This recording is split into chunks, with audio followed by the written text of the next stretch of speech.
शाबरीमाला भारत के सबसे प्राचीन और सबसे ज्यादा माने जाने वाले मंदिरों में से एक है, जहां हर साल करोड़ों श्रद्धालु कठिन यात्रा करके दर्शन के लिए आते हैं।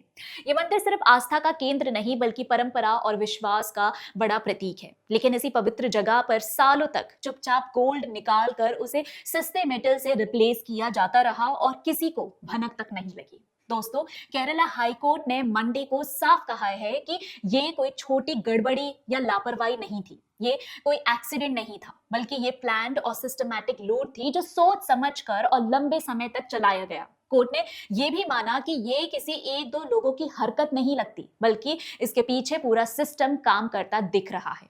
साइंटिफिक टेस्ट जो Vikram Sarabhai space centre VSSC में हुए, उन्होंने कंफर्म किया कि ओरिजिनल गोल्ड प्लेट्स हटाकर उनकी जगह दूसरा मटेरियल लगाया गया, यानी जो सोना भक्तों की आस्था से चढ़ाया गया था उसे निकालकर नकली या सस्ता धातु लगा दिया गया। कोर्ट ने यह भी कहा कि जो लोग मंदिर की प्रॉपर्टी की रक्षा के लिए जिम्मेदार थे, उन्हीं के इन्वॉल्वमेंट के संकेत मिल रहे हैं, यानी जिन पर भरोसा था वही भरोसा तोड़ते हुए नजर आ रहे हैं। इसके बाद 20 जनवरी को एनफोर्समेंट डायरेक्टरेट ईडी ने इस मामले में मनी लॉन्ड्रिंग एंगल से केरला, कर्नाटका और तमिलनाडु में लार्ज स्केल रेड शुरू की।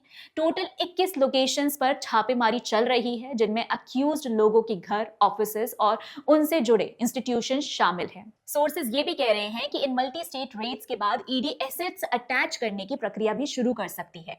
याद रहे, दिसंबर 2025 में कोर्ट ने ईडी को इस केस में इंडिपेंडेंट इन्वेस्टिगेशन की परमिशन दी थी, जबकि पहले एसआईटी ने ईडी की एंट्री का विरोध किया था, लेकिन कोर्ट ने उस ऑब्जेक्शन को ओवरराइड कर दिया। इसी बीच एसआईटी आज शाबरीमाला श्राइन विजिट कर रही है ताकि ऑन साइट एविडेंस कलेक्ट किया जा सके। ये कदम उस रिपोर्ट के बाद उठाया गया है जिसमें वीएसएससी ने कंफर्म किया था कि 1998 का high quality original gold cladding 2019 के रेनोवेशन के दौरान हटाकर कॉपर और लो क्वालिटी प्लेटिंग से रिप्लेस कर दिया गया था, जिसमें निकेल और एक्रिलिक पॉलीमर्स पाए गए हैं। इन्वेस्टिगेशन ने दिखाया कि मंदिर के कई एसेट्स के साथ इसी तरह की गड़बड़ी हुई है। मतलब ये कोई आइसोलेटेड केस नहीं, बल्कि सिस्टम के अंदर चल रहा ऑर्गेनाइज्ड अब्यूज है, जो धीरे धीरे मंदिर की पवित्र संपत्ति को खोखला करता रहा है।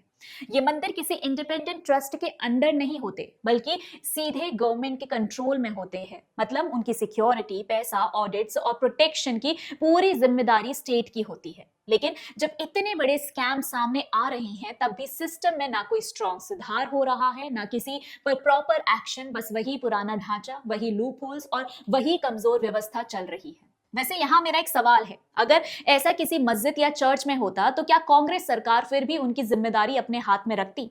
ये सिर्फ बोलने का सवाल नहीं है, ये साफ दिखाता है कि ट्रीटमेंट बराबर का नहीं है।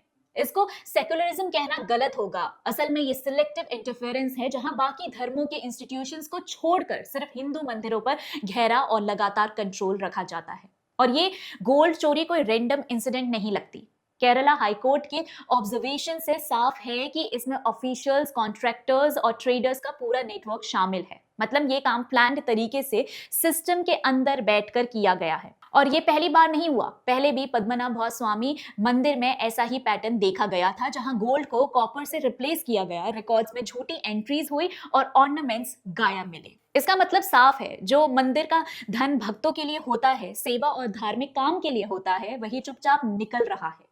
ये सिर्फ पैसे की चोरी नहीं, ये आस्था और पवित्र चीजों की लूट है। और जब मंदिर पर सरकारी और स्पेशली धर्म से घृणा करने वाले लोगों का कंट्रोल होता है, तो भक्ति भी सिस्टम की करप्शन के आगे कमजोर पड़ जाती है। ये सिर्फ क्राइम नहीं, ये धर्म पर हमला है। केरल की कम्युनिस्ट सरकार ने रेगुलेशन के नाम पर यहाँ सिस्टम के अंदर अब्यूज, लूट की। यहाँ जीरो अकाउंटेबिलिटी है और जो काम मेंटेनेंस के नाम पर शुरू हुआ था, वही ऑर्गेनाइज्ड थेफ्ट बन गया। खुद कोर्ट ने कहा कि रूटीन एडमिन वर्क ने बड़ा स्कैम एक्सपोज कर दिया। ये कोई आइसोलेटेड इंसिडेंट नहीं है। जजेस ने साफ कहा है कि ये गहरी और पुरानी गड़बड़ी का पैटर्न दिखाता है। इसीलिए सिर्फ क्रिमिनल्स पर सवाल उठाना काफी नहीं, सवाल अब धर्म विरोधी राज्य सरकारों के हाथ में धर्म के केंद्र यानी मंदिरों के कंट्रोल पर उठाना चाहिए। अब दोस्तों, इस पर आपके क्या विचार है, कमेंट बॉक्स में जरूर बताइएगा। और वीडियो पसंद आई हो तो लाइक, शेयर और चैनल को सब्सक्राइब करना मत भूलिएगा। मिलते हैं अगले वीडियो में, तब तक के लिए धन्यवाद।